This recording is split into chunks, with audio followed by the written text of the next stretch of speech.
வாக்காளர்கள் இஸ்லாமிய பெருமக்கள் கவனிக்க வேண்டிய விஷயம், வாக்களிப்பது என்பது இது நம்முடைய கடமையாக இருக்கிறது. வாக்கு செலுத்தாமல் இருப்பது இது ஹராமாக இருக்கிறது என்று சில உலமாக்கள் சொல்லியிருக்கிறார்கள். நல்லா பாதுகாக்கணும்.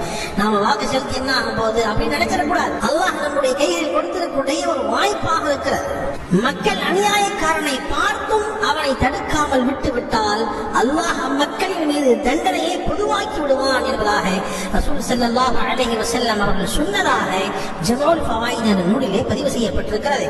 எனவே நம்முடைய கண்ணுக்கு முன்னாலே இஸ்லாமியர்களுடைய சொத்துக்கள் சூறையாடப்படுகிறது, நம்முடைய கண்ணுக்கு முன்னாலே இஸ்லாமியர்கள் கஷ்டப்படுத்தப்படுகிறார்கள், நம்முடைய கண்களுக்கு முன்னாலே நம்முடைய உரிமைகள் பறிக்கப்படுகிறது என்பதாக சொன்னால் அதை தடுப்பது நம்முடைய கடமையாக இருக்கிறது. அது எப்படி தடுக்கணும்? நிச்சயமாக வாக்குகள் சரியான முறையில் யார் இஸ்லாத்திற்கு தோதுவாக இருப்பார்களோ, யார் முஸ்லிம்களுக்கு ஒத்தாசையாக இருப்பார்களோ அவர்களை நாம் சிந்தித்து ஜமாஅத் உலமா சொன்னதை போன்று நாம் சரியாக செயல்பட வேண்டும். நம்முடைய வாக்குகளை நிச்சயமாக அவசியமாக பதிவு செய்ய வேண்டும்.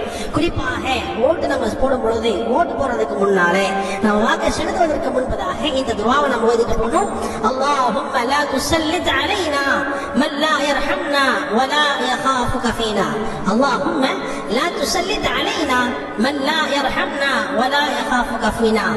யா அல்லாஹ், நம் மீது இறக்கப்படாத, நமது விஷயத்தில் உன்னை அஞ்சாத ஆட்சியாளர்களை நம் மீது சாட்டி விடாதே என்ற இந்த துஆவை ஓதிவிட்டு நாம் இன்ஷா அல்லாஹ் வாக்கு செலுத்த வேண்டும். நாம் அல்லாஹ்விற்கு அதிகமாக தொழுது துஆ செய்ய வேண்டும்.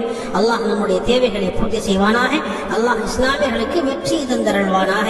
எல்லா விதமான சூழ்ச்சிகாரர்களை விட்டும் அல்லாஹ் நம்மையும் இஸ்லாமையும் அல்லாஹ் பாதுகாத்து அருள்வானாக. ஆமீன்.